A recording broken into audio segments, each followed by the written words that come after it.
O produtor rural Cleandro Rossetti tem uma propriedade na cidade de San Alberto, no Paraguai, a 90 quilômetros de Foz do Iguaçu.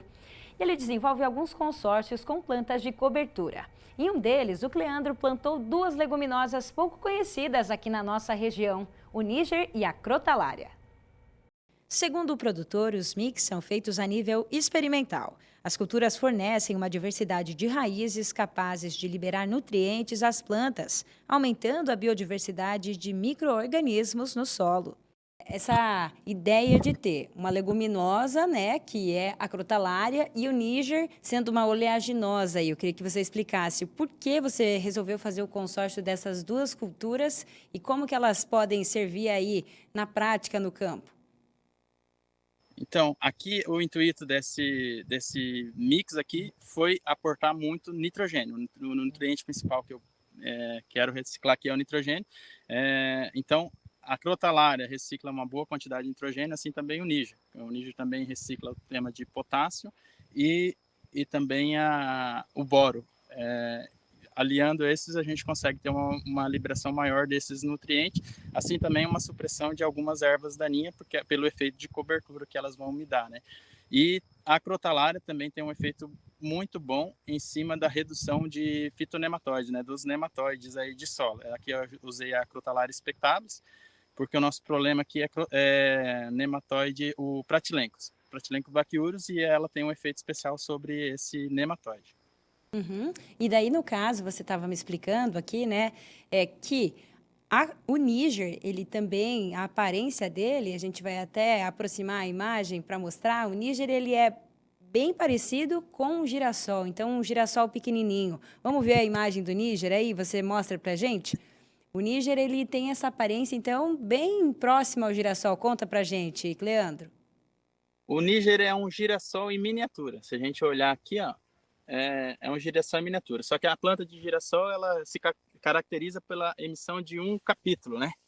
Geralmente o girassol híbrido é um capítulo. O níger, ele dá, aqui ó, vou arrancar uma planta. Ó, ele dá a ramificação e dá várias flores. Ó. A sementinha dele é bem pequena. Ele serve para alimentação de pássaros, né? O comércio principal é para alimentação de pássaros. E nesse caso, então, o níger sendo utilizado para alimentação de pássaros, mas a crotalária, ela não pode ser utilizada para alimentação animal, nem as folhas, nem o talo, né, não pode ser utilizada. Como é que você vai fazer na hora da colheita? Vai ter separação? Aqui a gente pega e daí faz um jogo de peneiras, usa uma mesa densimétrica, ou pode deixar ele misturado e servir para um mix para o futuro, entende?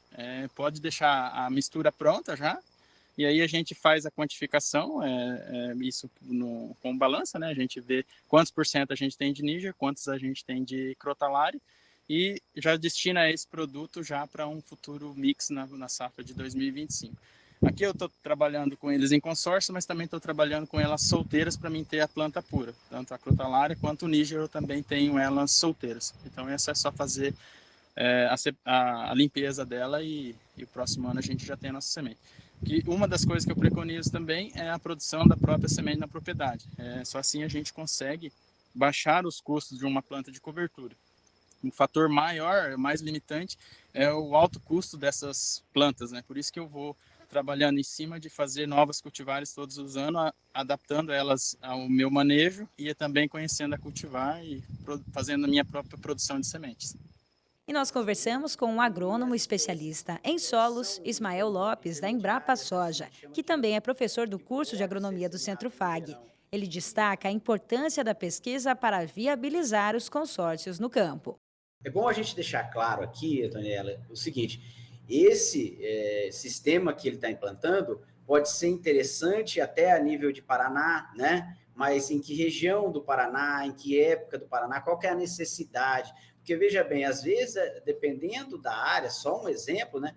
Talvez esse sistema que ele está colocando com duas leguminosas, talvez não seja tão interessante, dependendo da necessidade do meu talhão, da minha área, eu preciso colocar, por exemplo, um consórcio com uma gramínea, né, que tem menos nitrogênio, que a decomposição vai ser mais lenta, que vai proteger mais o solo. Então, depende da necessidade que eu tenho da minha área, porque as plantas de cobertura, elas têm determinadas funções dentro do sistema. Nós chamamos, então, até elas de plantas de serviço. Ela vai desenvolver alguma função ali, até um serviço a ser prestado. Por isso, a questão do planejamento, ela é muito importante, né? Pensando, de novo, né, na necessidade do meu talhão, na necessidade da minha área, e a planta que eu vou colocar e qual que é a função dela.